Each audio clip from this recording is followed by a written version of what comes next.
Previously on the Crenshaw Corner. I don't want to keep giving you my opinion and you doing what you want to do.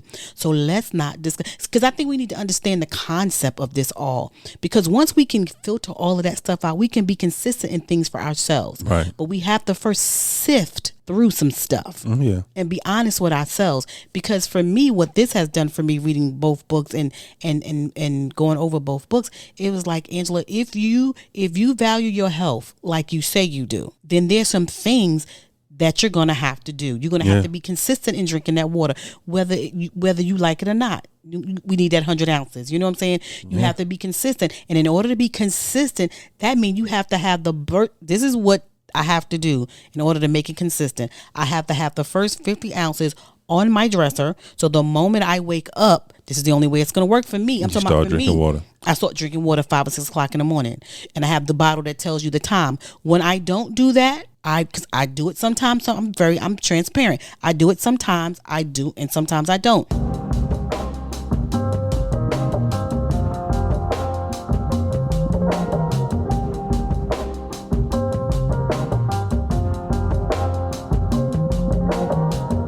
What is going on, family, guys? What is going on, guys? I am Angela Crenshaw. What is going on? This is another episode of the Crenshaw Corner. Do you hear the silence, y'all? Do y'all hear it? He let me be on here by myself, y'all, with some guests. Y'all, I am up here without the magnificent, the most amazing, sexy husband, Mr. Crenshaw. He has given me the realm. A little scared with some of my friends, so that's why I'm super excited. If y'all can see me be dancing, He said I do have to behave. I do have to do housekeeping, and I do have to say I will be on the socials, and I have to be good, is what he said. So, hi, ladies. Do y'all trust me? Yes. Hi, honeys. Hi. How y'all doing? Hello. Now, here's the thing I got to say before I introduce you guys and do all the housekeeping. I have to write down the introduction because I have no clue. I don't do it. So he's like, be yourself. Yeah, but I don't do it. So don't be judging me when y'all see me reading it. And family out there, if it sounds like I'm reading it, it's because I am. Yes, you are. I have no clue. And I'm kind of sad. Like, whenever me and him are not on the microphone, you see my little strip of piece of paper? Y'all see my paper? Y'all see my little paper? Hey, family, listen, this is what it is. But listen, he said I have to say, look, I'm going to keep saying he said I have to say, right?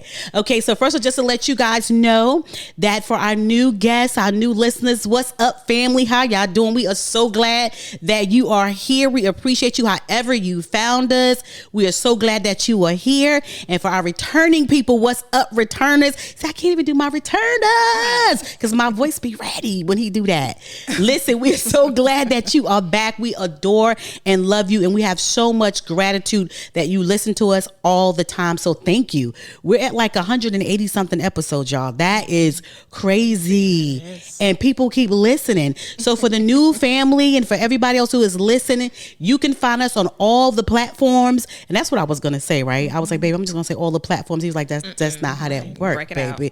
So all the platforms, we're on Amazon Music, Podbeam, iTunes, iHeartRadio, Spotify, and Google Podcasts. Come on, somebody. And our own www.thecrenshawcorner.com. Did y'all see I did that? Yeah. I feel good, right?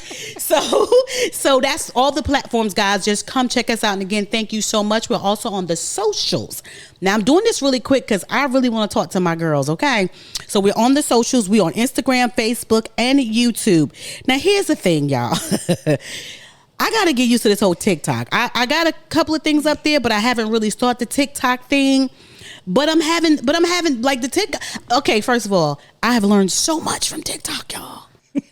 I bought a weighted hula hoop because of TikTok, y'all. One of those. We'll talk about it later, y'all. TikTok made that.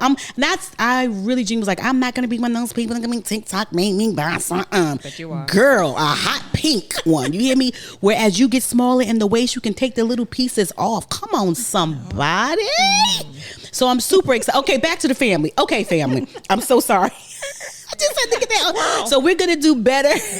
We're gonna do better at TikTok and YouTube. This is the end of the year season, so we have to be better than we've ever been before. So thank you guys so much for hanging on with us. Thank you so much.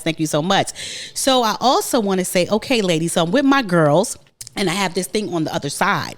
Yeah, you see my flip the paper? I'm going to take them in the back, let them know what I'm doing. So I am with my girls, right? And I'm hanging with them just as much as Mia and Tony hang together. What show is it? No idea. Mia and Tony? Yeah. No idea. Okay, let me try this. Mia, Tony, Joan, and Lynn. Girlfriend. No Yes. I don't want my black card revoked. Your black card's about to be revoked. Angela, your card. Give me your card. Give me your card, sis. Never Friends. watched it. Girlfriends. Really? Nope. I remember the Listen, commercial, but I did I'm not going to need watch your it. card, baby. Go ahead in your I watched wallet. Friends.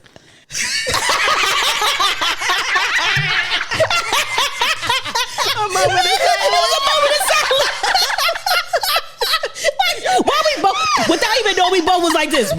Like, What? I don't feel too bad. Y'all wait. Yo, if we would have videotaped that, y'all would have saw the look that we just gave her. Y'all would have been like, oh my God, what just happened? Oh my God. Okay. I'm so sorry. We love you, Angela. We love you. Okay, so I'm going to let you guys introduce yourself. But here's the thing. When you introduce yourself, you cannot tell me that you're married. You cannot tell me that you have kids. You got to tell me about you. Whatever you believe that you bring to the table about you. But you can be like, because you know how, and I don't understand why people do this at the job. They be interviewed. So tell me about, well, I'm a mom before. You had a job interview. Tell me your skill set. What does your husband and your 4 kids got to do with this job? Absolutely. I'm a mom and I'm 4 and 3 grandbabies and I'm family oriented. I'm family oriented. Off the gate. And as an interviewer, I'm looking at them like, so. But who are you? Well, who? What? Like, okay, so y'all cannot. So you can't say husbands. Okay, let me help them. Y'all, they marry. Hallelujah. Years. They have children. My God. Okay, we're done. We're done. We're done. We're good. We may revisit that later, but we're not going to revisit it. We're not going to visit it now. So you first. Go, my love. Introduce yourself. I'm Tiffany. It's hurting you. Like, what do I say? Right, I have to think about me. Like, this is a deep question. Yeah. Right. The season I'm in. Who am I? It's $1 million question. Yes. Oh my gosh, I love to talk about finances. Yes, so you do. I'm just gonna start there. Ooh, she's my spirit friend, I have honey. a history with money. Mm-hmm. I want to learn how to make it work, how to use it. Mm-hmm. I also want to help individuals and families to help better their budgets, just figuring out how to make their lives better with money. Outside of that, I like to feel like I'm a peacemaker when it comes to relationships. I try to be transparent. I try to be logical. I try to be as spiritual as I can. Please, Lord, let me pray. I would say, that's the gist of you. That's the gist of me. Okay. Finance and family. Hello, honey. Hi, I'm Angela, and I would say I'm a specialist in living life. So somebody always got to come on here showing off on the mic. Yeah, that's I'm a specialist of living life. Yes, so I like to, explore, do new things, try new things. Travel, but even if it's on a small scale, like I like to see people happy. Yeah. I love to encourage people. I like to give people rest, if that makes sense. Yeah, it does. Like just, when someone is in my presence, I want them to leave feeling better than when they came. That doesn't happen when I leave you. I just think that life is so stressful and there's I'm so sorry, much pump your going brakes. on. Why are you not giving me that? Because when I leave you, whatever. my face and my face and my stomach. Listen, wait. So that must be for other people, right? Because she make you challenge your whole life. Like, let me go regroup. Let me make sure am I really living my life like I should? Like, who does that? I don't feel recharged, sis. I know one thing I'm going to leave. My face is going to hurt from laughing at her so hard, and my stomach is going to hurt. And I'm going to have to go back home and pray in my closet, regroup everything that I thought I knew about myself. But carry on. Carry on. That's good. That's good. Is that good? You're rethinking life, right? Rethinking life. That's why she's our mentor. That's why she's our mentor. I would say that's me in a nutshell. Yeah. It's I like it. I like to see people happy. I like to make people happy if I can, or contribute to a little easier breathing in people's lives. Yeah. Because we all need that. I agree with that. I agree with you too, because we love finances. I am a motivational speaker. I'm a podcaster. I had to teach myself to do this thing about myself. I'm a meditation teacher, which a lot of people don't even know that I'm certified as a meditation teacher because I don't utilize it like I should. That's a side hustle I should be making money off of, and I have not done that as of yet. As well, I am an entrepreneur. We own the Crenshaw Corner, so that we're business owners. And I love, the part of me that I like about me the most, honestly, is how to motivate people, right? To just motivate people to be better and motivate people to do well and inspire people. And I'm not talking about inspiring them about my life, but inspiring them about the things they tell me about their life. Right. I like that. I like to do that. If you tell me something about you and you're like, that's not good, I inspire you that is good. Let me show you how, right? And that's what I like. I'm gonna go by what you guys are telling me that you are. You are a straight spiritual mentor. That's your thing. 1,000%. Yes, that is your thing, sis. Really? Yes. We don't know how that happened from the Lord. No, don't know how we did that, but yes, that's who you are. Did you ever say your name? I said Angela. Yeah, you did. What's your last name, sis? Oh, Anagho. She didn't say her last name. Tiffani, what's your last name? Newkirk. Oh my God. I was like, well, she didn't say it, so I'm not gonna say it. Yes, you are a financial person. I don't want to say financial planner because you're so gifted. Guru. I like guru. That's a financial guru. Because you can call you next level weird. Yeah, because she'll call everybody and text everybody like and be like, in a good way. Like this isn't normal for somebody even who loves finances. I can overwhelm people with it. No, she'll email us and be like, hey, okay, now if you do 5 things, the gallon one gonna be $3. Okay, follow step 1. That's what she does. It's like, oh, okay, for the $3 Tide gallon, thank you. You're like literally bursting at the seams with financial stuff. Yeah, because you sparkle. When you talk about finances, like you sparkle, it's like, oh my God. Because that's my realm. That's just where I just...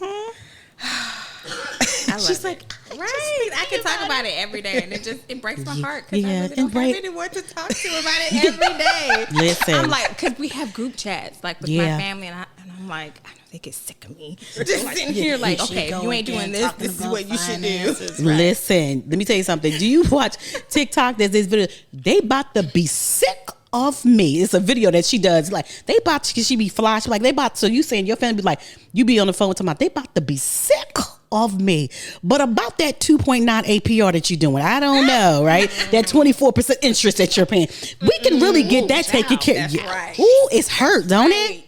Listen, I wanted to talk to you ladies. First, let me give a shout out to Lady A because we had another wonderful person that was going to be with us today, but she's not feeling well. So our prayers are out to her that she feels better and that she does better because we're going to have to get on this mic, which means y'all going to have to come back and we're going to do it again. Okay? Absolutely. Because we got to, get her back, get the baby back, get her back. So we are praying for you, sis. We are praying for you.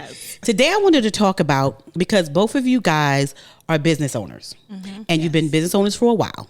And now, and you have husbands. See how that happened for y'all? And then y'all have children, right? And so we want to talk about, I'm not talking about a balancing act of it, right? I want to know about your business because a lot of people, when they talk to people, especially women and they got families, they want to know, how are you balancing it? I don't care. We'll get to that later. But what I want to know is the fact of the matter about the business. Why did you want to do the business, right? And we'll go from there. So that's where my heart is, because I think I want my listeners, especially my moms and my wives, or women who are not even wives or moms yet, to understand that they can do it. Because a lot of time people go into bed, let me do this before I have my children and before I have a family. And I want them to know that there is not easy, but you can do it if it's your gifting, if it's your passion, if it's really what you want to do. And that's really what I want to chat about with you guys. So I don't have any questions because that's not how it works. But do tell me about your business. Tell everybody, tell the entire family what you do, the name of your business, honey, what you do. I'll show you guys ready. Clear my throat. Hey y'all, this is Tiffani again. The name of my business what the hell is it, Tiffani? Is Mind Over Matter Financial. Let me say this again. The name of my business is Mind Over Matter Financials. Nice. S. Oh, come on with the S. Plural. And that was given to me by the Holy Spirit. Come on now. When I say he was riding me for like, oh my gosh, I want to say like 2 years. It took a while for me to really accept like this is what I need to do. And so I charged him. I'm like, okay, this is what you want me to do? I need a business name. Because I just didn't want to make up just any name. Like it has Tiffani's to be Finances, something weird. Like something generic. And I'm just pacing through the house because I like to work out through the house. And it just hit me. Mind over matter financials. And I'm like, mind over. I started talking low there. Sorry about that. Well, that's how I said it in the house, y'all. That's how I said it in the house. It made perfect sense. And I'm like, okay, I'm really, really strong about our minds being able to control our actions. Like, I feel like it strongly starts there. Every decision that we make, every action that we take upon ourselves, it starts with our mind. Right. So it made perfect sense. So I'm like, okay, let me go and see if this business is available online. And I did my due diligence and it wasn't. So I'm like, okay, I can tell that this is really for me. And so every step literally after that, when I say his hand was in it, I knew that he was with me. So the gist of my business is basically helping individuals and families learn how to tell their money where to go. Whether if that's just wanting to see all of what they bring in, what's going out, I help create that sheet so that way they can have that visual. Right. If they want to save, if they want to purchase a house, just anything that they have a desire of, like I would be that coach. I would be that cheerleader to help you attain that. Right. So it's not that deep. It's not that scary. It's just I'm your accountability partner. And that's really the gist of it. And guru. And guru. That too. Okay, so when they say guru, they're talking about like my side things, like, okay, deals and cash back and, you know, things of that nature and hotels and whatnot. So yeah, I do love to do that. I used to be so heavy with couponing and clipping, like it would take me hours to really I was there too. Strategic with making sure I get this either for free or for dirt low. And it takes a lot of time to do that. It was just Makai and I at that time, and then I ended up getting engaged and married and got more kids. I don't have the time to do that anymore. It's a full-time job from what I hear. Coupon is a full-time job. Right, it really is. And they do have coupon.com and an app, so you can digitally clip those coupons. See what I mean, y'all? She just slips it in. But he has blessed us with our income, and we've paid off a lot of debt. We're still going through the process because, like I said, we have a growing family. And so we had to take a pause. And that's the beautiful thing about me being in the situation that I'm in, because I'm not perfect. I'm not 100% debt free. So anyone that comes on as a client, I've been through there. We're going through it. So we can relate to what it is that you're going through. And so that part I love. But that's pretty much the gist of my business. I just love helping people tell their money where to go. Because it's such a relief. Like, especially when you start paying down that debt or just realizing, okay, I have a good handle on my money. At least for me, it was. Because I've been down that road where thousands of dollars in, you know, credit card debt and just literally living paycheck to paycheck and not knowing, you know, how to really get the gist of it. Like my parents, God bless their souls, they did what they could with what they had. Right. And so I'm a new generation. So I have new information. I got technology literally at my fingertips. So I feel like I have a due diligence to learn what's out there and share. Like sometimes I feel so guilty at times because it's like, I feel like I'm oversharing. But I'm like, I know they're listening. And there's someone listening to me. I know they're watching. Or they're going to come back to you. They're going to come back to you on it. Yeah. They're going to come back to you. I see you. Yeah. And that to me is just very inspiring. Because it's like, I know people are watching and it's like, I really want you to succeed. I want us to all succeed. Yeah. Now, don't get me wrong. Money is just not the everything of me. I just want to learn how to control it, manage it, help it grow, and just give me the desires that I want for my family. Right. Be a good steward. Right. Exactly. Yeah, be a good steward of all of it. Whew, I got more questions for you. Hello, honey. Hi. It's Angela. Go for it, honey. First of all, I want to say that it's the chair making that noise. If you hear it, you know, the chair. It's not a good podcast chair because every time you move, you sound like, you know, makes that noise. That wasn't me. As long as you don't bang on it. Don't bang on the chair, sis. Don't stop banging on the chair, stop banging on the microphone, baby.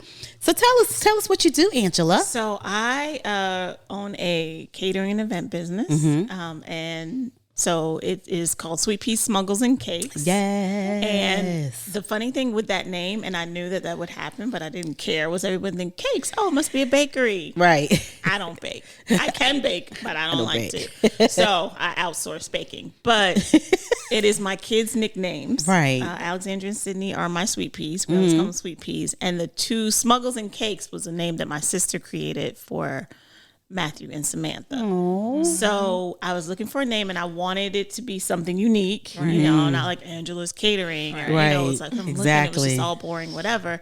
And I'm like, okay, I know people are going to be like, I mean, I get sweet peas, snuggles and muggles and it's messing it up. Right. They just mess it up. So most people just say sweet peas for the most part. But that's what it is. So I even had somebody working on a logo for me recently and she sent in, but it was like all cakes on the logo. And I was like, oh, bless her heart. I was like, so that ain't it. You know, my husband was the one who, you know, reached out to her and I was like, did you tell her it's not a bakery? Because I did tell him that. Make sure she knows it's catering events. But the name, she's got cupcakes on there and cakes. I was like, I don't do that. I don't like it. Anyway, so that's what I do. And I've been officially in business, I want to say 4-5 years, maybe. Nice. I can't remember. Has it been 5 years, Angela? I think so. I think it's either 2017 or 2018. So, unofficially, I was doing it prior to actually, you know, registering the business and getting insurance and all that, you know, permits and all that stuff. But I've always been food, I think, out of the womb. I've always been obsessed with food, hospitality, events, putting things together, making things nice. I have my fake food collection. I think you guys saw some of it. Yes, we did. I used to draw pictures of food as a kid. And so I got, when I was pregnant with my first, she's 22 now. I remember getting cable because of this, you know, new network. Food Network, right. So, you know, and I used to watch the PBS shows, Emerald Lagasse and all that stuff. So I'm like, okay, I'll watch something to this day. And I'm like, well, I don't live in California. This restaurant is California. So I'll, you know, research it, look through my cookbooks, go on YouTube, make it a bunch of times, decide if I like it or not, make it my own. So that's just kind of me. And so I feel like I'm still retired because I retired when Alexandra was born. Right. And like I said, she's 22. So I still, because I feel like it's not really, it's a job. It's a lot of hard work and it is a job, but I just love it. So it doesn't feel like a job. So I still feel like I'm retired, but you know, working on the side. Side hustle. Thank you. Side hustle.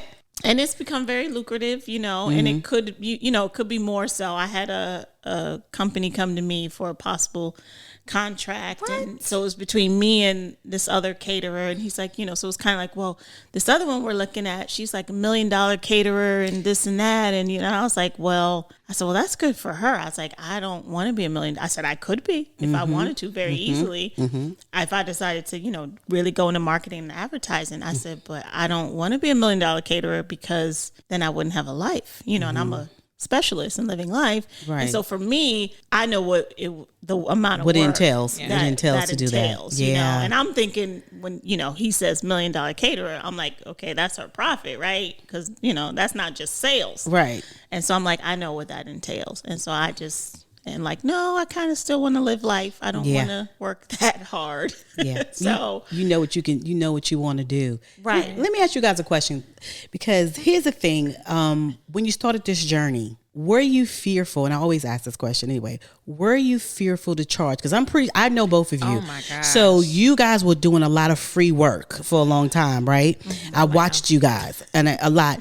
When did you say, what happened that made you go, no, this is my gifting, this is my business, and I need to charge? And were you scared to charge? Because I talk to so many entrepreneurs and they're like, girl, including us, right? Including me, like, I'm like, so I do a couple of things for free first, but I keep hearing the Holy Spirit say, but it costs you to do that, right? It costs you to take the meditation courses. It costs you to do this. It costs you time. It costs you passion. I think people don't understand it when you're an entrepreneur. The time that it's like, if you say, oh, make me something, like, or oh, do the funding, it costs you time to, first of all, and I don't believe that people charge for the time, because it costs me time to research and get it together and make it for you, right? Before I even do do the thing that you're asking me to do. But I realized even with myself, I wasn't charging people for the cost of the research and I was just charging them for the cost of the thing. And I had an entrepreneur person who don't have a problem with charging, right? It was like, oh, you charging wrong. So in the first place, so I'm asking you, Tiffani, first, like, was it difficult to charge, or were you uncomfortable with charging? Like, how did you start? Yeah. All of that. I really? feel guilty. Yes. I struggle with charging my clients. Really? I've been told that. The financial guru? Yes, I've been told that my amount is too low and I need to be charging more. I've been told that I'm giving away free information. And it's actually challenged me. Like, I'm honestly feel stuck right now with battling with that, because I don't really know how to, I guess, market myself and to really figure out, okay, how much am I really worth? Because at the core, it's not about receiving the money. It's really about helping those in need. But I am a business. Right. I am an entrepreneur. So that comes with receiving money for my time and for my education and for my experience. Exactly. So yes, in the very beginning, I was very fearful. So I started low, and then, you know, I started having consultations, and then I would throw out the amount, and I just felt like maybe that's just too much for them. So I definitely had some struggles with that. And I'm like, of course I can work with you, you know, payment plan. Cause I feel like with you going through this, you're going to be so much better off. Like, I can help you pay for this. Just let me, you know, help you. Right. So I felt like the Holy Spirit was shifting me in a phase where still work with individuals, but less kind of scale your business to work with other businesses. Right. So I am certified right now with the local and with state. So I'm working on very good getting contracts with them. Right. So I know that that's going to be a process. But at the core, it's really helping individuals and helping couples and families get through the hardship of ministering their money. It's part of your ministry. Right. And so I have to charge, you know, like I said, for my time and for experience. So that's something I'm trying to get over. But yes. I remember talking to the same entrepreneur, and they were very much like, know your worth ahead of time. Before you even jump in the deep end, know your worth. Because a lot of times we jump in the deep end and don't know our worth. And then by the time we know our worth and we want to upscale our charges, people don't want to pay it. He was like, jump out there now. If it's $150 an hour, it's $150. Everybody not going to be for you, because if you do 75 and then you scale to 150, people who've been working with you can't compute that. And when he said, I was like, he was like, everybody's not your client, right? And you don't want everybody to be your client. True. And he also told me, he was like, also one thing that you want to do, you can put a pocket of time that you can help people and just help them, because that's your ministry. And that's fine. Like, do that. Like, once a month, pick 2 people. Yeah, I can give you an hour, whatever that is. But what you cannot do, and I mean, he was mad at me like I did him some harm. I was like, I ain't did nothing to you though. Why you mad at me? But he was like, but charge what you know your worth is. Don't jump in without knowing your worth. And I was like, because you know, like, I want to do this, and I'll just charge like meditation. Like, I researched people doing meditation for an hour, $25, $40, $50 for an hour.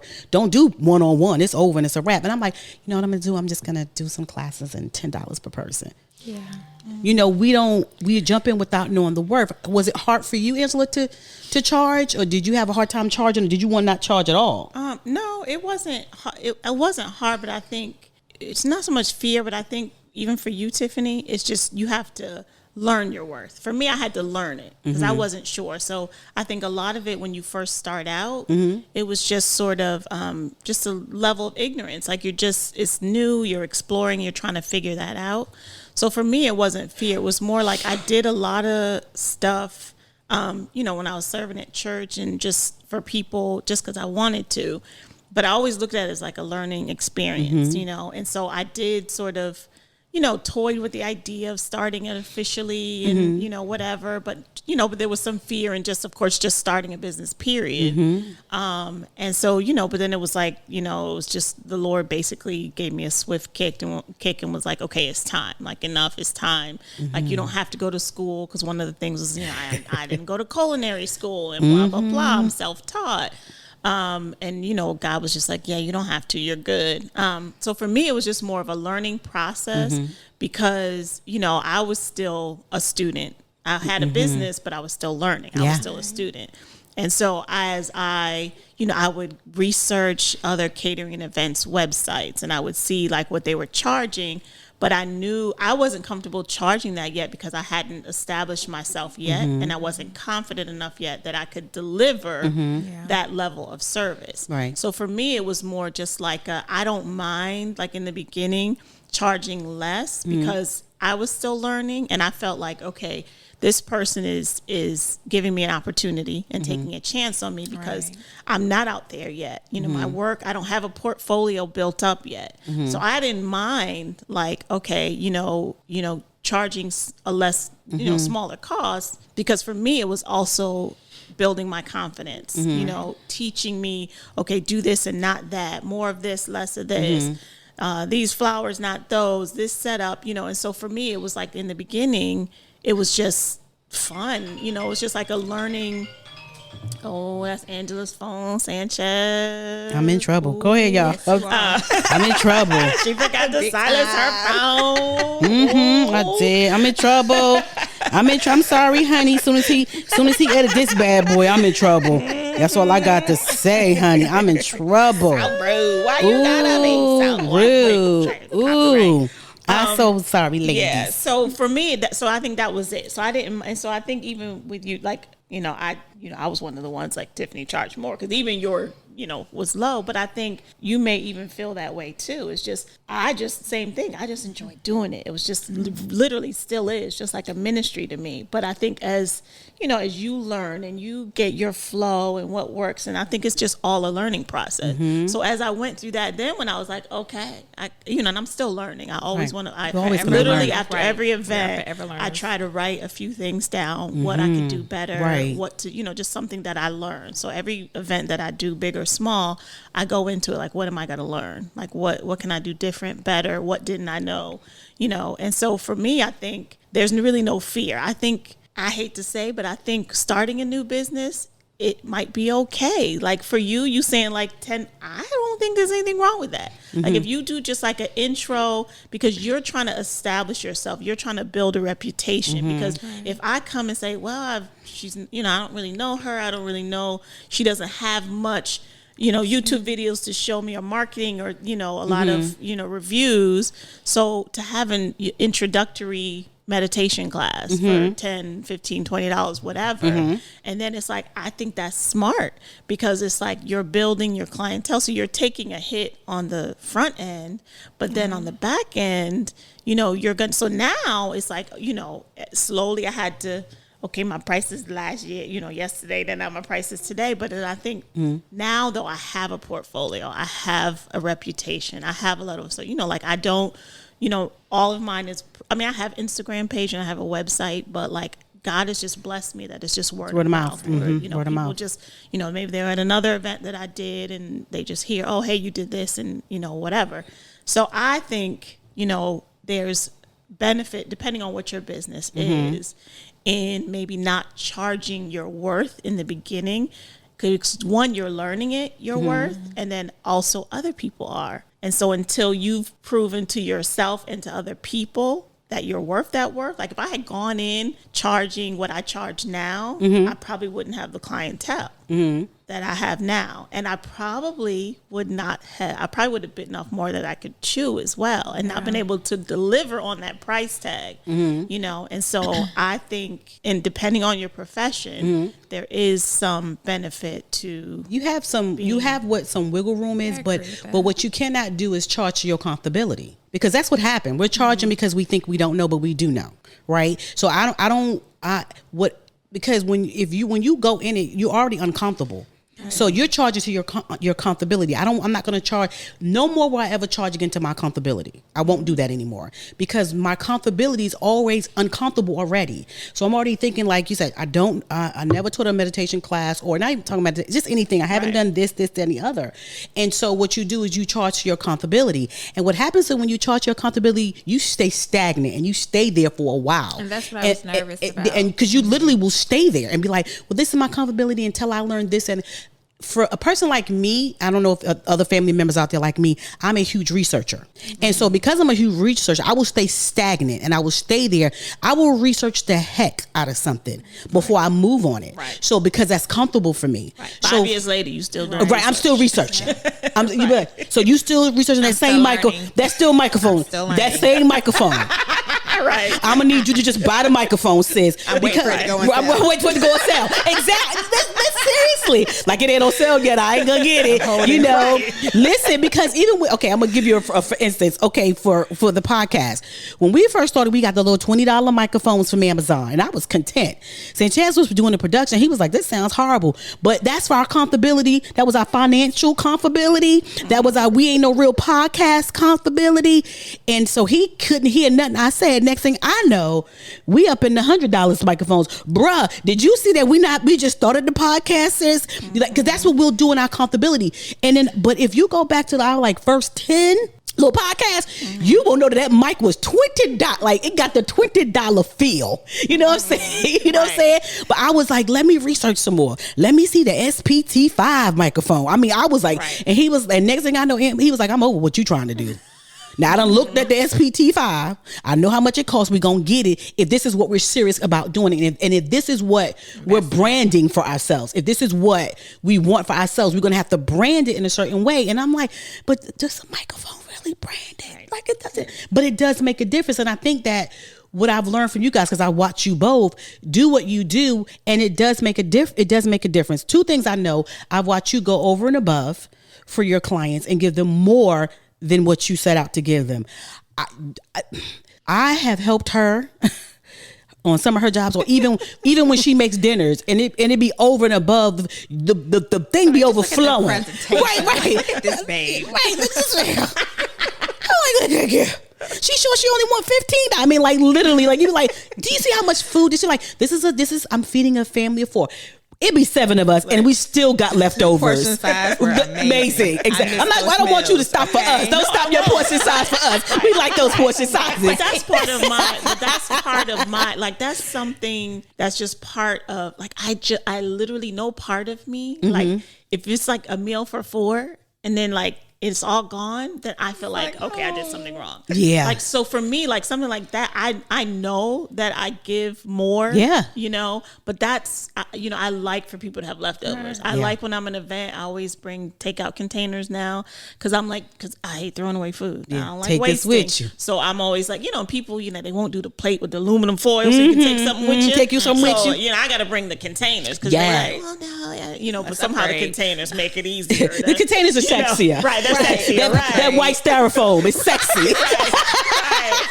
Right. Ooh, all I ever want to do is leave a wedding with a styrofoam bowl. And I hate styrofoam. But even that, like I hate styrofoam. So for me, it's like I don't mind like extra. Because even you saying with the microphone. See, like I would have told you like, okay, don't buy the 20. So that's one thing I learned years ago.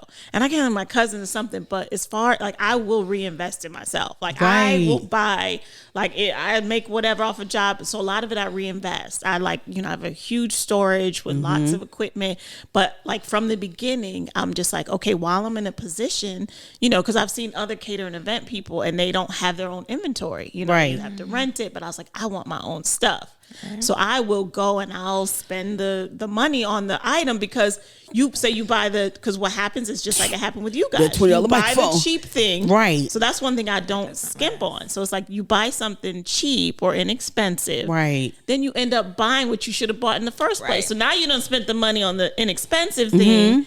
And you spent the money on what you should have just bought in the first place. But see, with that being said, now think about this. I want to just say this. If that's the case, then think about what you're doing to your services that you're giving people. I'm giving away free services, and they're no longer my clients, but I still check in with them. See what I'm saying? Because if we're talking about, because we both all three agreed. Not to. Right, we all three agreed that what we're buying is quality stuff. So therefore, you guys, what you're giving is quality. So we have to make that what you're charging match the quality. Because the amount of y'all don't even want to see this storage unit. Let me just look at the ham. Y'all don't even want to see this girl. This could be like, oh, I bought the heating bag. Yeah, it was $500. It's just gonna keep just one bag. I bought 3 because I want to keep them warm. Or the fact that you got a Mac and you got all these computer systems and you do Excel and you buy every app because you know that these things and this beautiful office is sexy, ain't it? Chic. Yes, it's very. I said you better put these pictures out here with the sexiness, honey. But you're buying all of this quality stuff, and if you're purchasing that stuff at a high level, then you need to charge at a high. Does this make sense? Then you need to charge at a high level. But it's hard to accept and actually walk into that. This is what I'm saying. But you will get there. I promise you will. And like I said, I totally get where you are, because I think part of it is just her building the confidence in herself. Mm-hmm. You know what I'm saying? And just realizing like, she just hasn't realized yet how valuable her services are, because it's a ministry, and that's how I was. It's just a passion. I would do it for free. Right. And so getting paid is like, wow, it's just a bonus, And so that's how I look at it. Right. And I think that's the same thing with me. We're going to have to shake it off. We're going to have to shake it off. But you will get there, because I got there and it was just like, okay, because and it's you're like, years in. I don't think I've let the people know. I just started in January. But here's the thing. I think you just started officially. I'm about to say, because I was about to change that. But I was like, officially. As long as I've known you years, you've been doing this, right? Yes. So, you know what I'm saying? So I think that we have to shake some of that stuff off. I think we have to shake it off. And here's the thing. I'm not being hypocritical. As we're having this conversation, while I love having conversations with women about this, because you're helping me build my own, you know what I'm saying? We help build each other up and though, okay, we've done it. It was cool. But now, because no one's ever going to get there. I mean, I've talked to so many people about this, and everybody's like, no, I haven't arrived yet, because I'm still learning. I'm still trying new things. I'm still rebranding. I'm still thinking, you know what I'm saying? Like, I'm still doing these different things, and it's so difficult for you. And you be like, and also what I've learned too is you have to step away and have someone else take care of that part of it. See, what we're trying to do is take care of our finances ourselves. We're charging people ourselves. What we have to do is you have to go let someone else charge them, right? You got to go get you a assistant or somebody, and that person do it for you, because when people start getting too familiar with you and too connected to you, then what happens is... And they mess with my coins. I ain't trying to share my coins. No. Man, I don't want to lose the personal effect, but I hear what you're saying. The personal effect, what I believe, is what you do for them. But the booking and the stuff needs to be somebody else, because what I've learned is the people something for you who know you too familiar will try to now y'all all been there, try to talk you down or talk for free. Discount. I actually had a client do that, and I did it. You did what? I went with what she had mentioned. Oh, the discount. Mm-hmm. We cannot negotiate. I learned because, like, so for me, supporting friends' business and stuff, it's just like, that's one thing I never do. Like, I'm just like, no, like, because I know, like, being a business owner myself is like, like, if they just offer, and sometimes I'll even like, no, you don't have to give me a discount. I'll pay full price. Right.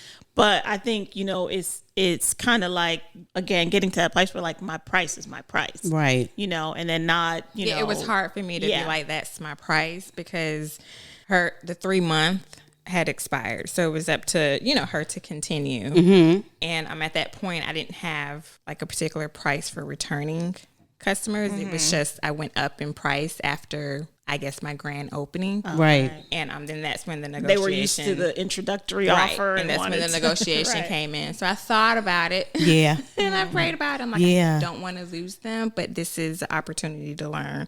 Like, okay, this is the process of having an existing client or a recurring client, like if you want to keep them. And that's so too is also getting to the point where, like, you're okay, like, not getting the job or them not signing you on. You know, like, you're just like, okay, like I it's not your season. No, like, my price is my price, or maybe this particular one is and I try to. So one of the things is I try to work with many budgets.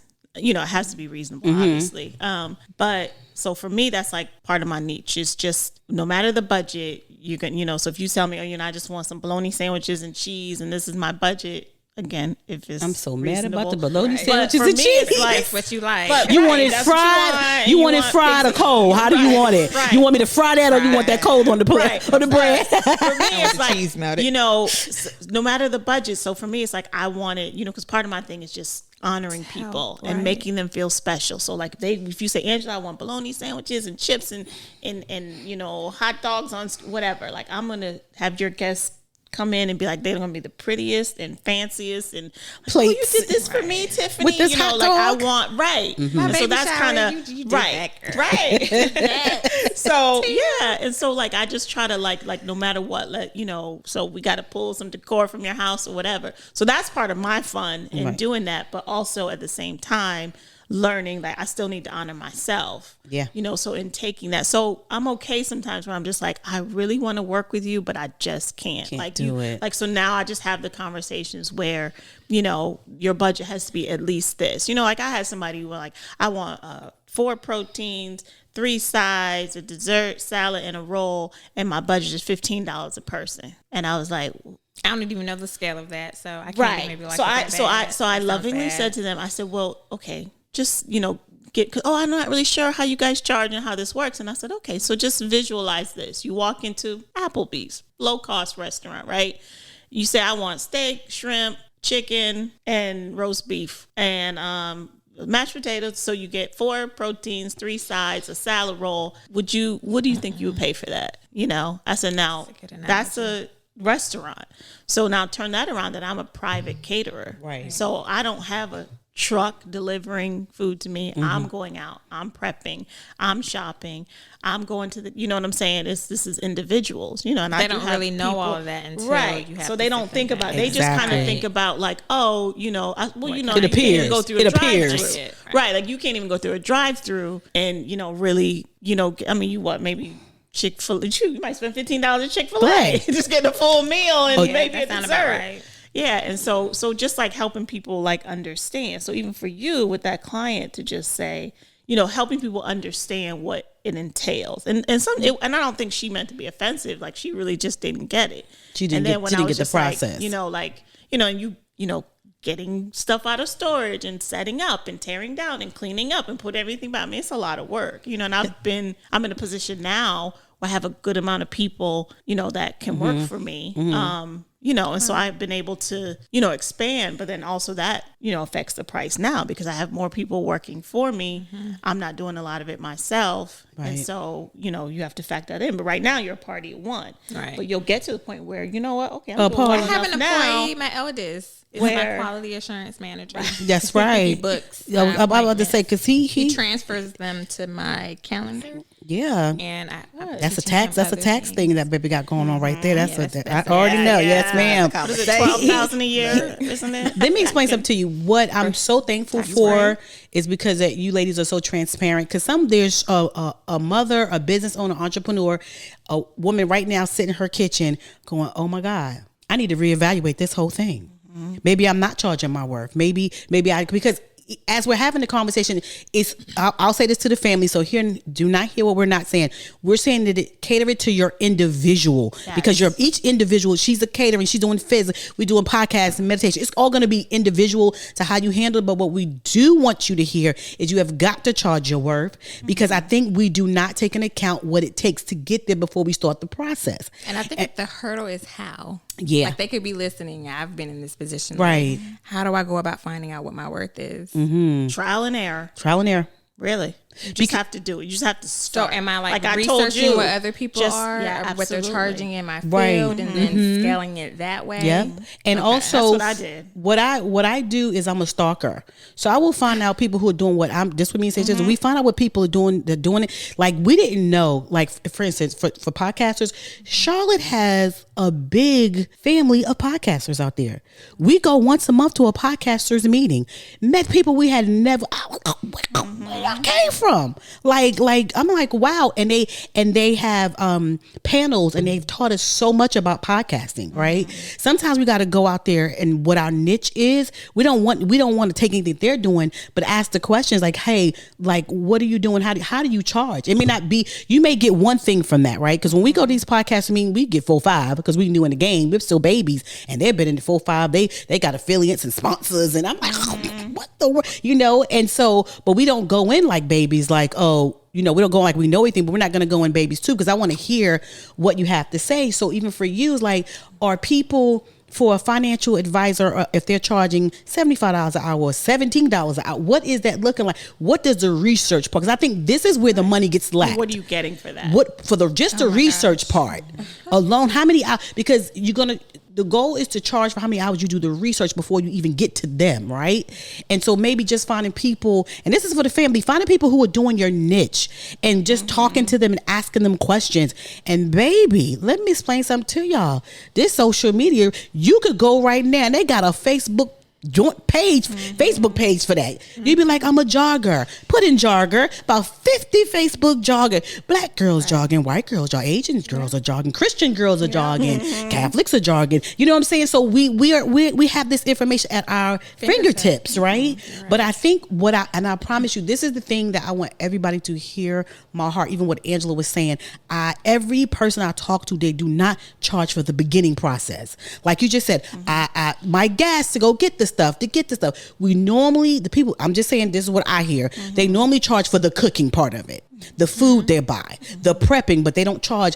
People charge for the getting. For me, I'm not gonna charge the meditation, ain't nothing to get together, just come on and sit down, you know what I'm saying? So for me, that wouldn't work, right? You know, but it's what I'm doing. But for you guys, y'all are doing so much to get to that place, and there's so many family members out there that are doing so much just to get to that, and then mad because like, hey, wait a minute. And I think you have to learn so for me, I was like, okay, but again, it was trial and error. So I would make notes of, okay, this, how many people, say, 200 people, and this was the menu and this and that. So I would literally take notes on how much time I spent shopping. Did I go through a whole gallon of gas? A whole tank of gas. And so I would just, but I had to learn because I didn't know. Right. I read and I researched, but I had to see my end, so I would just take notes of all those things and just like, okay, so if I have a 200 person event with a menu similar to this, I spend 60 hours from start to finish for prepping and shopping and then clean up and set up and all this other stuff. What it looks like. How much do I want to pay myself hourly? You know what I'm saying? So if I want to say, if I want $50, $75 an hour, whatever it might be,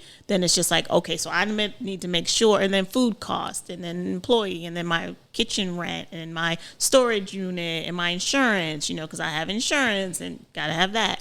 And so I factor all that in and say, okay, so when I'm done with this, and what does that come out per person? Is it along industry standards? Is it too high? Is it too low? And so, so I think, but again, it's part of the learning process. It's the learning and the individuality of it. You gave me to jot down how much time I'm spending with prepping for a client. So whatever client, so you say Tina, okay, I've spent 5 hours with Tina this week. That would be hard because even though I have a set price, which is a package price, but within that price is basically charged by the hour. But our weekly meets and in between communication, and that's what you got to take note of. So much, you have to start taking just just a little journal, and just every time you talk to her or look at your call log and just say, okay, Monday, 15 minutes, and just kind of see every client that you have, how much time you spend with them weekly, and then I communicate a lot with my clients. So, but take note of all that, and then you'll begin to prune things, and okay, maybe too much of this, a little less of that, and then that will help you in the going forward to say, even in your marketing, hey, you're whatever, on average, I'm giving you 10 hours of my maybe that's too much, but I'm giving 10 hours of my time to you every single week, so that they can put it in perspective of why they should choose your service over somebody else's. Because I'll tell people you can go to another caterer, and you know what they're going to do? They're going to show up with some disposable chafing dishes, throw your food on the table, throw some plastic forks and whatever. And it's just I charge what I charge because you're not going to, and I'm sure there's somebody out there that does it like me, but for the most part, it's I don't just throw food on the table. Same here. And so people started to see the difference between, when we had this caterer, she doesn't do it like Angela, or he doesn't do it like Angela does. I feel like excellence is just my top. Right. And that's the thing, to have a standard, right? And so once you have that standard, then at that point you'd be like, here's my package. So, and I think too, we have to stand our ground. So if your package said that that your bronze special, like you had a bronze, I don't know, I'm just making this up just as I go. Flat package. Yeah, you have a bronze package. Well, this bronze package allows you to speak to me 2 times out of it. You know what I'm saying? Because I think you have to set the expectations for the people. It's just what it is. And I think that you're doing such an incredible job now. You just have to rebrand what you're doing. By next year, we all going to be rebranded again. By 2023, be like, no, let's change. Right. Let's change some stuff. So let me ask you another question. Yeah. And I hope family just like, listen, they transparent. They're giving you all the gems. They taking you behind the veil and telling you what they really feel, what business is really about, and how it really works. So let me ask you a question. How does this work with your family though? Like, of course I know both of you guys, so I know, but how does it work with your family? Because there's time away from the family. There's time away from the family. Is a family all like your son is a part of it? Are you bringing the family to making them involved to make sure that you guys are cohesive? So how does that work for you? In the beginning, I had to communicate a lot with him because I had him as in my husband. I had to determine my office hours when I booked clients. It was a little tricky because we weren't really communicating because it was like, hey, I have a session or I have a client that I need to talk to. Okay. We had to get on one accord, which is getting a shared calendar. So whenever I would have a session, I put it on the calendar and then I would try to verbally tell him, hey, this is a time away that I have to block. So I need you to take care of the kids. So in the beginning, it was a little rocky and just being sure that I can accommodate what he wanted because my business is after hours. I still work full time. So I have a few hours after the day and there's things that he wants to do, after work. So then I really had to fine tooth my business hours. So even though I have my business and I want to serve my clients and be open, I still have to accommodate with my husband and, for the kids. So in the beginning it was a little bit rocky. Right now I feel like we're in a good space and we communicate more. When it comes to communicating in between sessions, as far as my family, because I'm very, very responsive and I feel like at times I may need to pull back when it comes to that, but I'm just so hands-on. Have some office hours. Yeah, I'm working on that. I struggle with that part. I need to do better. But I love doing what I'm doing. And there's times I get questions during my, full-time job. And then there's times when I'm getting questions when, we're out with the kids and here I am, quickly responding. So I could tell that was getting in the way of what I was doing with either my job or with my family. So I had to do some thinking there. But like you said, rebranding. So that's coming in the near future. So I'm still learning. I'm a forever learner. We all are. If we're not learning, then there's a problem. Yeah. Because things change too quickly for us not to keep learning. How about you? How does it work with the family? How does it? So for sure, it's a family affair. I drag them in whenever I can from the very beginning. So yeah, they've all worked for me. I catered this morning for a pickleball tournament, and Daniel was right. Yeah, I woke him up 4 o'clock this morning. Hello, excuse me. Please call on me. My hand is raised. Yes. What was it? A pickleball tournament. It's like this new craze. I don't want to talk about carry on. Okay, I just want you to say it again. I just want you to just hear what you had to say, but carry on. Tournament. So, and I had my sweet husband 4 o'clock this morning. We were in the car driving to the kitchen. So he was there with me. So I try to drag them in. Kicking and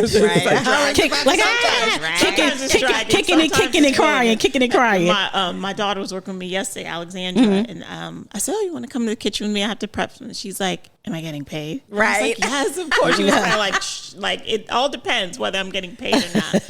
And that's another thing too is with. People ask me, do you have a hard time finding people? Because now it's hard to find staff and people to work for you. And so I tell people nowadays, you have to pay people well. So I don't, because I do pay well. So that's something. But, I also, if I'm paying you well, I have expectations. Exactly. But I always try to help people set up whatever to win. But yes, so it's a family affair because I still homeschool I still consider myself a full-time homeschooling mom. And this the catering and events is something I can pick and choose. Like, okay, yeah, I'm available. No, I'm going to the beach this week, so it does give me that sort of freedom to, whereas like you have clients that you have to answer to. Yeah. So I can kind of pick and choose that. But yeah, they've incorporated into it and stuff, and I always keep reminding this is a family business. I don't know if they've caught on to that yet. They still look at it like, Mom, that's your thing, right? Okay? That's not mine. It's your thing. This is your baby. The Lord told you, Mom. I don't remember him calling me on the phone like we're gonna cater. I don't remember that. I told her, I was like, don't you want to take over you could do marketing because she's going to college for marketing. I'm like, you can. She's just like, yeah, no. Yeah, so I'm still working on her though. It's so difficult to get the family involved. I had to fire Morgan, my daughter. She was supposed to be she was supposed to be doing social, and she was like, I would love someone for social. She because me and Sanchez are not really good at social, right? No, we're not. We're just not good people.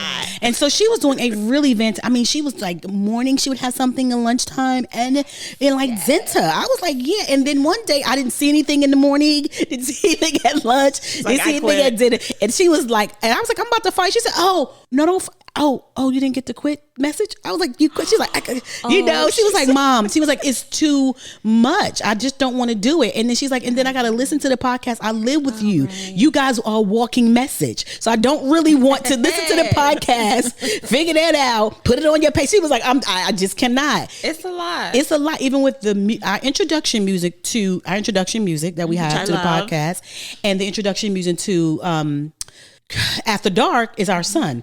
We had to hound him. We had to, hey son. He's like, Mom, I'm in the studio. I said, well, how much do I need to pay you to get what we need? Money talk. Right. I don't want it for free, bruh. I really want, or my daughter-in-law, she takes pictures. I'm like, can I get someone so it's like you really, so I wanted, and I was like, we had Morgan on the show. We had two of them on the show. The two oldest one was like never and ever in a lifetime. Because I would like to get us all on as a family just one time. They have told me absolutely under no, y'all are a walking message. Why would I talk to y'all about what we hear since we've been kids? I don't want the message, right? I know finances should be right. Yes, I know my mind should be right. Yes, I know I should be praying. Yes, I know so I don't want it. So it's for us, it's like it's just me and Sanchez. And the family like we want new music to see. I'm probably gonna have to go sit in the studio with him and be like, go, because he has a studio. I have to go to his and be like, hey, come on, bro. Because he'd be like, because what happens is with family is their family. So that's that familiar side that I keep talking about, right? And so they're so familiar with you that they don't intentionally don't take it seriously, but they don't take it seriously. No, right? All. They think it's like a hobby. No.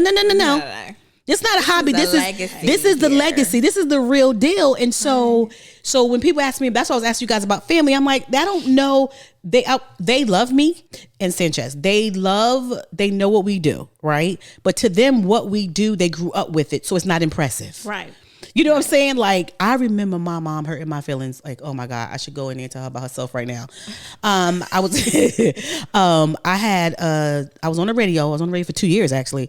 Called the Youth Code. Yeah, it was called the Youth Code. And so I had like this 2-minute segment where parents would the week before they would send in questions, and then I would go on behind the mic and I would answer these questions for them. And so I would do it. So I was so excited. I called my mom and whatever. And I'm like, Mommy, and did it. And she was like, but you only get 2 minutes. It'll grow, Mama. Listen, what in all the world, right? So I was like, really? But at that point for her, it was like, okay, right? So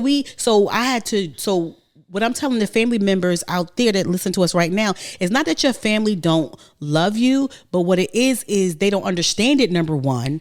And it's not that they don't want to support you, but they just think it's your hobby, it's your thing, right? And so don't because sometimes we'll get so offensive and so angry, but it's just what it is, right? It's like, exactly. Mom, you always been cooking, Mom. Right. It's nothing new. You do so where if you call me one more time about a finance and a bill and a trip, you know what I'm saying? Mm-hmm. So it's like, so the family around us is like, but this is who you guys are, not understanding that this is the business of it, right? We took what we love and we made it a business, right? And so what I want the family out there, everybody who's listening, take what you love and make it a business. Everybody doesn't need to be an entrepreneur. Everybody doesn't have to be one. And we're okay with that. But the ones that do, just don't get so offended when your family does not immediately come on board. Right. Because a lot of times when our family, that's why I asked the question, because a lot of times when our family don't come on board, we will stop. Because we feel like, well, if the family's not supporting me, right. if my man ain't supporting me, if my kids ain't supporting me, then what am I doing? What am I doing it for? You're doing it because that's your gifting, that's your talent, that's the gift that God is giving you. They will follow suit when they need to follow suit, and it's okay. And sometimes, family, let me help y'all. Whew. Ooh, how do I say this? Let me say this. Your family don't need to be in your business. Yeah. Not always. Not always. Sometimes you just got to keep them on the sideline and let them cheer from the bleachers.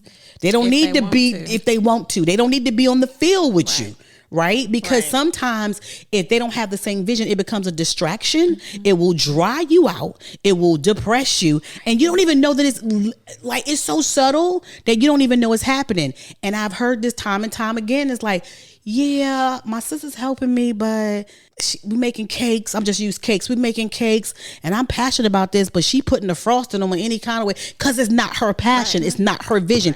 God did not give it to her. So she may not want to give it the level of excellence that you want to give it. Doesn't mean she don't know how to be excellent. She know how to be excellent in her arena. This is not her arena. So if you don't have a family member that's in the same arena with you, I need you to put them on the bleachers. Okay.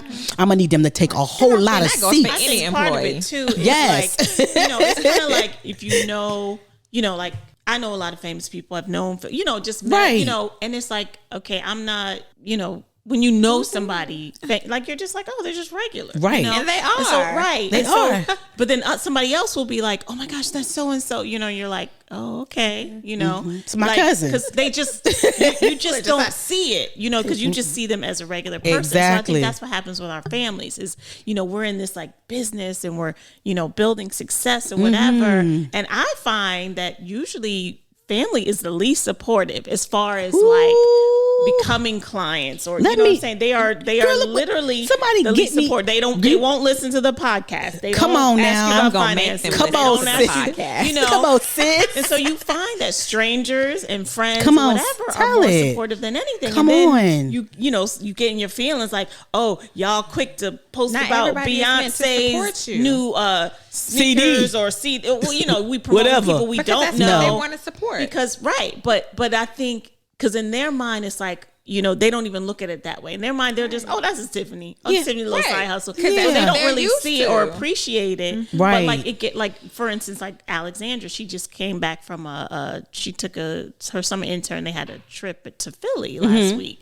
And so she came home and she said, oh, Mom, the caterer they had, she's like, oh, Mom, it was just like she came, was like, oh, you would have blew it out of the water. Oh, it was just so like it was horrible and just kind of like, so it was the stuff she was saying. It was like she started to appreciate me and like what I do and the business and just so it comes, but it just like takes time for them to kind of, see it, whatever. And, then some of them want to get with you when you all glowed up. And they're like, oh my gosh, I'm so proud of you. I don't got no problem with cutting them tomatoes for you, sis. Right. Like, Tiffany, let me print this Excel sheet, Mom. You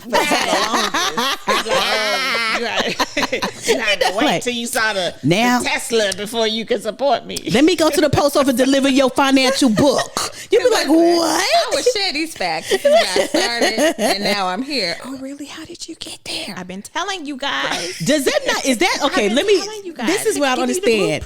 Do you know how insane that is? That you, because I love finances. I do not like to cook. The devil is a lie. I don't want to even front. I'm a box girl myself. If y'all heard the recent podcast from Sanchez telling the people that I put the frozen franks in the oven. So y'all already know where I live at, family. Pour the water over. But it's insane that I have given you all the tools.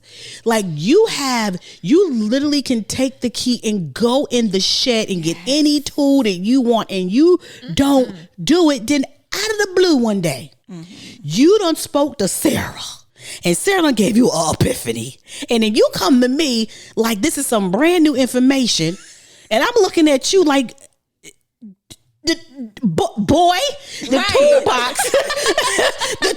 You literally have the key. You don't even have to ask nobody for a screwdriver. You could go take the key, go in the shed, and have 15 screwdrivers.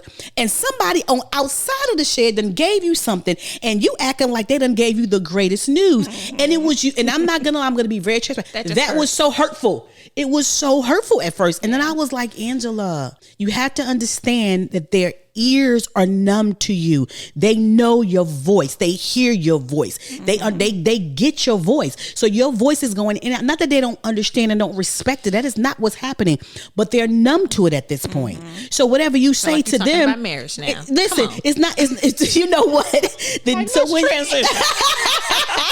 But it doesn't sound like it's new news. It doesn't sound like it's a new voice. So a new voice, when they hear the new voice, it's a new voice they've never heard before. Now the information is old, but the voice is new, and that's the difference. That part I don't get. That's it, because we do it too. Don't. I just don't get that. No, girl. Let me explain something to you.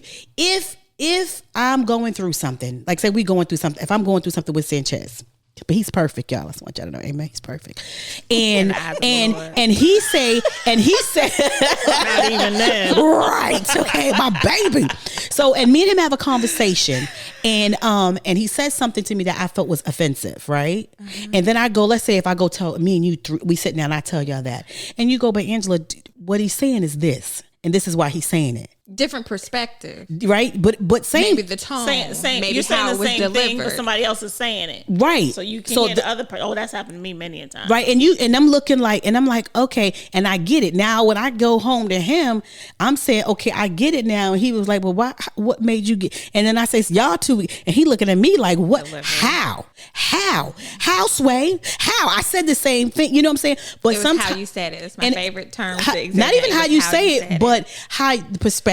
Because here's the thing: even in school, you can't teach cookie cutter education to students because everybody don't learn the same way, right? Very true. So even in a marriage and a relationship or anything that you do, because we don't learn the same way, I heard what he said, but right now that's personal. What if I go to Angela, it's not personal, right? So I'm trying to help you, family, with this. What you're taking personal because you're in your business and your family's not supporting you is really not personal. It is just familiar. You're a familiar person to them. So for that, they can't even understand what you're talking about. So it doesn't make a difference. We're talking about finances. It's just it's cut. But it's coming. But it's coming from you too. But it's coming from you though, and sometimes it's so difficult. Again, we're talking about familiar and taking familiarity and taking for granted. Okay, understand the thought process. I'm familiar with you. If me and you was cousin Tiffany, we wouldn't have fell out. I'm gonna tell you that right now because I love fantasy just as much as you, but not as deep as you do, right? So when I'm trying to talk to you and tell you something, and you like, no, but had you did this credit card, I'm gonna punch you in the face. I'm just gonna be honest, okay? Right? Because you my cousin. Okay, it clicked. Okay. Does that make sense? Because you're my cousin. I don't feel like now if Angela like, girl, you need to go. I'll be like, oh, really? Because is that the credit card? Because it's a different voice, and it's so it doesn't. And I'm less intimidating, right? So for you, it just might be, just and I guess envy. You know what I'm saying? Like there's a certain amount, I think, with especially with what you do and how that presents in your personal life. Mm-hmm. There could be a little bit of envy, a little bit of jealousy, crept in there a little bit because it's just kind of like, who she thinks she is. Whatever. I remember when. You know what I'm saying? And that's what I was feeling, but that's right. I remember when. So again, but doesn't matter. So then maybe family's just not your client. Maybe families just, like you just don't, and again, like I said, I think I see that across the board where like your biggest supporters are strangers and friends. It's crazy. And not that your family's like, not whatever, but they're like, it's Tiffany. It's Tiffany. It's Angela. It's Angela. It's Angela. It's Angela Anagho. It's Angela Crenshaw. It's like, then you get to that point, you're like, oh, okay, you're really doing things, aren't you? You know what I'm saying? Then you're just like, because now they're seeing you. Then now you're not Tiffany. Everybody's calling you Miss Newkirk. Understand the process, right? So to your family, you're Tiffany, but when you're on a podcast like this, or you're out there doing your thing and you're in corporate America and they're calling you Miss Tiffany, that's when they see you clicks. This is Miss Tiffany. This is Miss Tiffany. Serious. It's the real deal, because sometimes people can't see you until other people see you, right? And very here's the crazy part about it. We can't be hypocritical because we do that ourselves Right. sometimes, Yeah, that's what I even said. with our Very own true. children. You know what I'm saying? Like I don't. Someone else taking notice. you know what I'm saying? Somebody else say, but like, he is so gifted.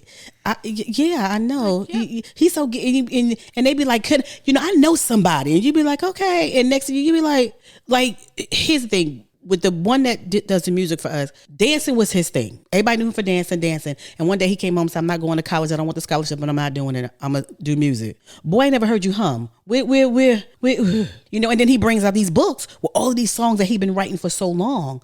But had I been paying attention, to be honest, I would have knew that, because I want him to do this one thing and I want him in this one dance pocket, because that's what we've been doing all the time. Saying, just gonna kill me by hitting this microphone, y'all. You keep hitting that mic. But because I wanted him to dance, because that's the pocket I put him in for so long, right? That when he went to this, I was upset about it because that was foreign to me. We're foreigners to our family. Do understand that they know you cook, they know you know finances, they know I talk, but when they see it in a different arena, it is foreign. And so it's very difficult to deal with our foreign selves and our family. They don't get it, right? And so and I hope we're helping some family, because it's the truth. So we get so hurt, but like, everybody support me but my family. That is the most hurtful thing. But here's the thing: right now, you're a foreigner today. They don't know how to support. They know how to support Tiffany, but they don't know how to support this Tiffany. They don't know how to support this Angela. Because what does supporting this particular Angela who owns this catering business entail? What about her? Because see, if a family member could try to come help her, you're going to have to listen to her. You got to do what she say, how she say it, when she say it, and how she say it. Some family members ain't ready for that. You understand what I'm saying? They're not ready. That's why they got to be on the bench. Some families don't want you to know that they broke, busted, and disgusted, because now they got to do a budget because you said it. Right. And now you know their business. Now you know their business, right? Spirit, yeah. Right. And so now they thinking you judging when you just trying to really get them out. You're not judging, you jump starting, but they don't understand the process of that, right? Right. So when I'm telling family members, I know this thing that I'm telling you to be so. If you do this thing, right? And here's the catch-all, because we've been up here an hour and 15 minutes. But let me say this. We can keep on. Here's the catch-all, the be-all. It is so dangerous also, because they're looking at you going, you telling me all this, but where are you? Because normally what we're doing, I show my receipts. Listen, but what happens is while we're doing this thing, we are also living it too, right? As we're doing it. And a lot of times people be like, okay, I hear what you're saying, but, right? And then, and here's the thing, and that's fine too. That's why we got to know who is like a boxing match. I need to know who I need to sit on the sideline, and I need to know who gonna be my bucket person, my water person, my sweat person, and that's who I need in my corner. And if it's not my family, that's okay too. But just know that my family will still benefit from it. But that doesn't mean they need to be in the corner with me. Does that make sense? And right. You know what I'm saying? And you got to be so okay with that. And I hope, family, that makes sense for you too, because I think a lot of people, and why I asked about the family, because a lot of entrepreneurs want to bring their family along too, and it's they're draining them, because it's like, if it's not their vision and their passion, and they don't believe in the vision and the mission, it's okay to have them sit down and get someone who does. You right? Because everything is seasonal, right? Everything is absolutely seasonal. What's the hardest thing, besides charging in family? What is one of the hardest things about being an entrepreneur, about being in business for yourself? Right now, for me, I would say obtaining clients. Like all my clients, I want to say I've had 4. They've graduated. But right now I'm trying to recruit, and I feel like I need to be more on social media. But I feel like I'm kind of lagging in marketing myself right now. Not only that, when I got pregnant, it completely, I'm pregnant, y'all. Oh, and by the way, I'm with child. Listen, she got a lot of kids. She works. She has her own business, and she's pregnant. Come on, you got my boo doing her thing, honey. My boo doing her thing. Yes, baby, number 4. But in 4 years, during my stop. It was not in 4 years. Anyway, go ahead, girl. During my first trimester, it just completely took me out, and I just felt like I was on a path to like really working on my business as far as getting certified and applying and doing things of that nature. And then it just tanked, because I was in my first trimester, and it completely took me out. Right. So I was struggling with that. Now I'm in my second trimester and I have, more energy. So it's like, okay, I need to get on the ball with social media. I keep going back to like social media. Like I just feel like that's the way to market, I guess. I'm not sure. And client refer your previous clients. You can give them some kind of incentive if they refer somebody that signs on that's to you. Good too. Then you can, hey, if you refer, then you get whatever. And I also believe that whoever God wants to, work with me, he will send them. I'm a firm believer, and that's how he got all started. Because I wasn't sure, when I was going to actually start it. And the next thing you know, someone's in my inbox asking me to help them. And I'm like, okay, let's just go ahead and do this. Right. But you already put yourself out there for corporate America to teach and do things like that. And right now, what's going on right now, a lot of schools are doing financial literacy. Like there's a couple of high schools here in Charlotte, correct? That I think that they're starting to do it now, that they want them to have that. I know it's in Florida. I've heard it in Florida, but I haven't heard it. I think I'm going to look it up. We research everything. But I would love to do. But offer it. Offer you can go to any high school and offer your services and offer your services. Remember we talked about the 3 hours of free ministry that you just so want to give so bad. Yeah. Like the group, like the time I did with you guys. Right, house, which I absolutely love. And you can apply for grants. Yeah.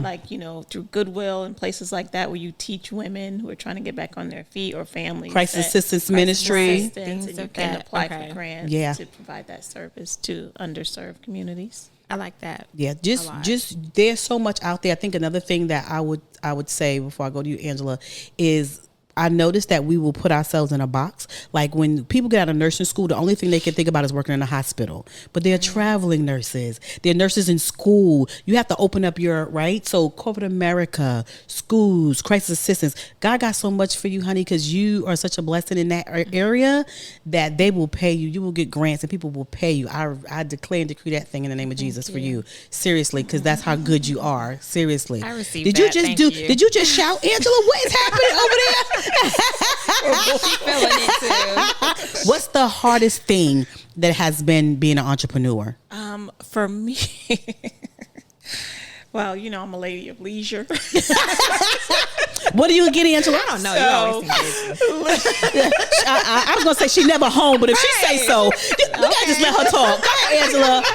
Where are you? I'm at the Island of Palms this week. How long you there? I'm going to be there for a week. A month. Right. Where are you? I'm in Ghana.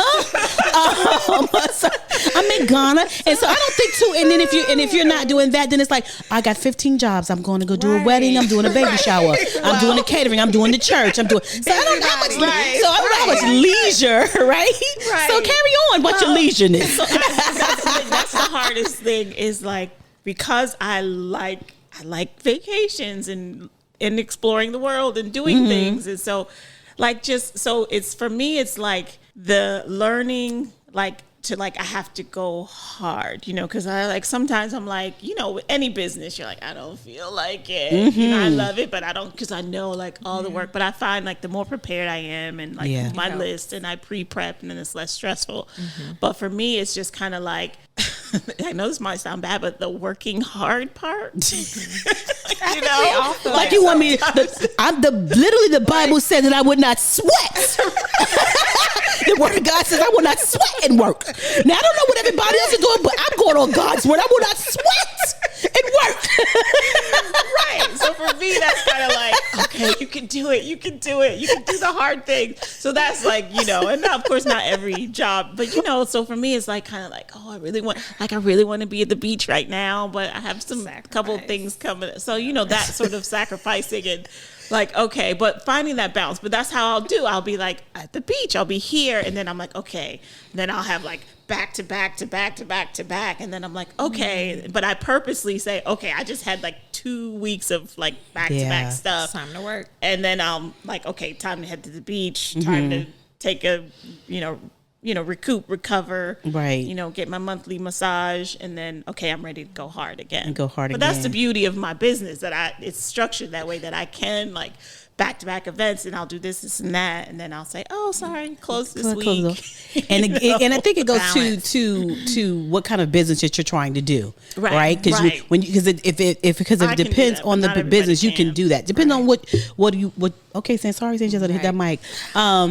What you want to do. I think too, there was I think it was the Budgetnista. She was telling a story about this guy who sells soup in New York. I think it was her, I'm not for sure. And how there was certain times, just going to get into finances just for a few minutes and then before we go, but he's only open from a certain time to a certain time.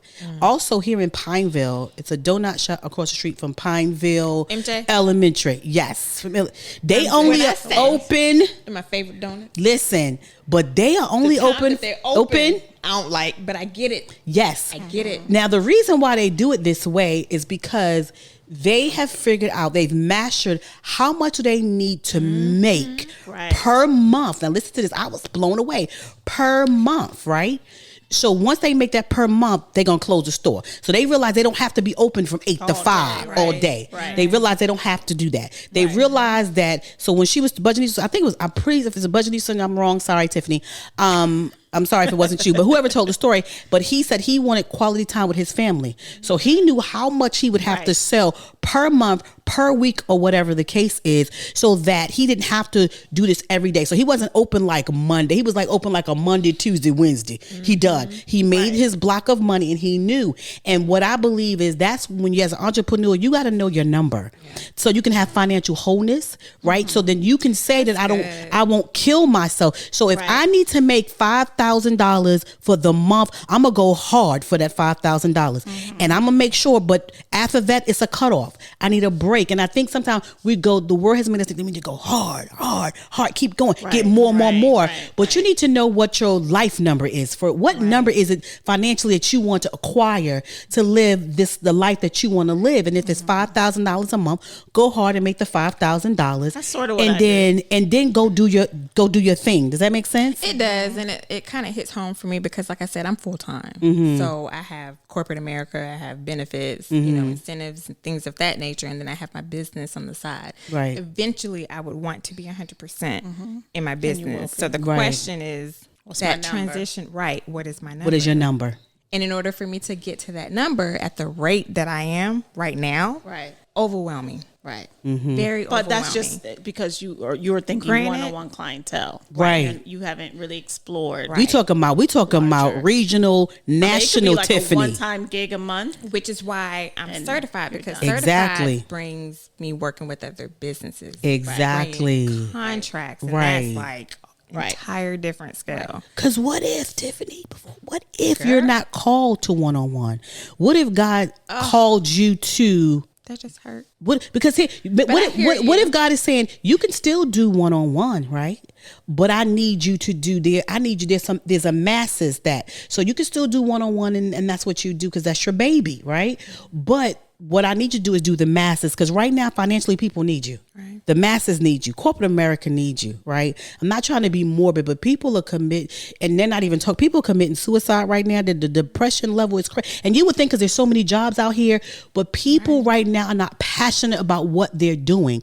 And so in order for them to get passionate about what they're doing, they need to be a life specialist, like Angela over here.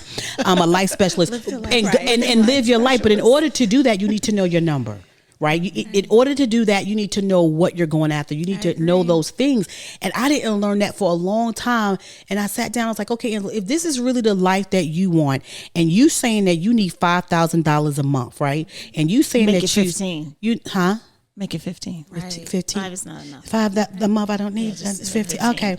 Up my number. Inflation. Okay. Inflation. Thank you. Well, $15,000 a month is what I need. Then that means, sis, that you're gonna have to work real hard. Let's say if I'm doing meditation, that means that you're going to businesses and doing meditation if you want this number, because 1-on-1 ain't gonna get it. Right. So you're doing group meditations. You know what I'm saying? You're doing meditations for retreats. Like this thing had to open me up and going, you're just leaving yourself to right here when if the Father said that everything belongs to him and I'm his daughter, then that means all this land that we have full dominion. So if I have full dominion, then why am I not taking the steps to take what he said that belongs to me? Absolutely. And I have to keep talking to myself like you just see, and I thank y'all for that. You see how I just said 5,000, but my sister was like, oh baby, it's inflation.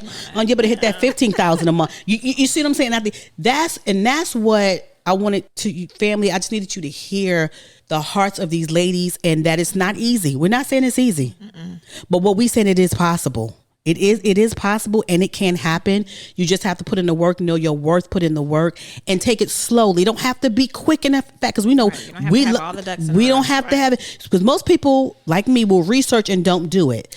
I'm telling you, even if you don't know all the answers, what I've learned, if you start, I promise you, God will give you answers. It's like.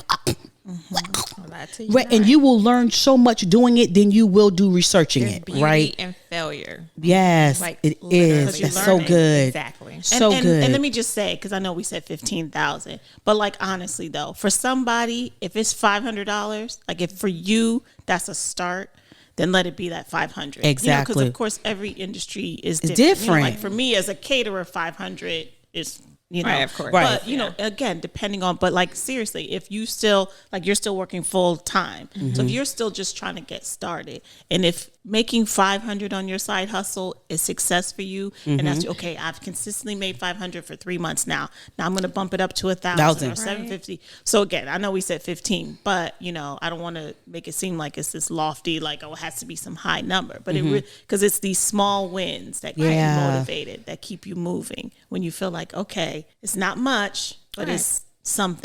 And I'm starting. And that's one of the things that my husband and I did when we first started budgeting. Like, I had a goal. And so whenever we reach that goal, bump it up. Right. Then you just push it up. That's it, bit by bit. Yeah. That one. And I just want to say we're going to have a part 2, because I have so many questions for you, Angela. Oh, really? I can't ask now because we've gone too long. Yeah, we had an hour and a half. Okay. My God. I'm not going to. Or this hour and a half. Ladies, you guys are amazing family. Let me tell you something. We will have part 2. We're going to have Lady A in the building. When she feels better, we're going to have her come in on this or whatever the case is. I just really think that I'm just going to find a videographer, and I'm just going to have about a good 8 women, and we just need to be in this space. We got a lot of microphones, and just really let's talk about it. I think that there's so much more to this that is even deeper than what we're talking about, right?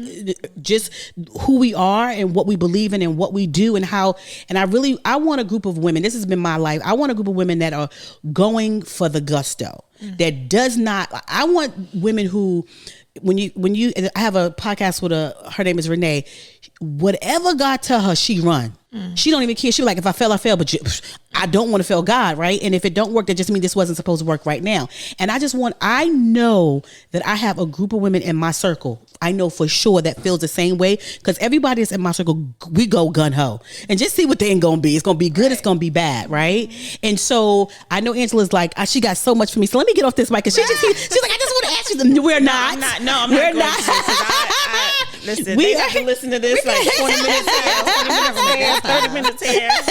We are not family. Oh my God, family. Thank you guys for hanging in there with us, listening to this. This has been a phenomenal conversation, and we are not done. We must, and we shall have a part 2. So listen, family, once again, pulling out my paper. Y'all see me with my paper, honey. I didn't see that paper. You didn't? No. Can I just final words? Yes. I know you and Sanchez all get final words. Since I'm a guest, I would like final words. I was waiting for it. I'm so sorry.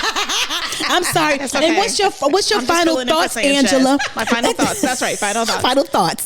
So just for people thinking about it, just start. Do it afraid. Yeah. And do your homework. And homework means like do your due diligence. Yeah. YouTube videos, Google, books, talking around. I've had too many people come to me who wanted to start a catering event business, and they literally just want me to tell them everything. Tell me what to do.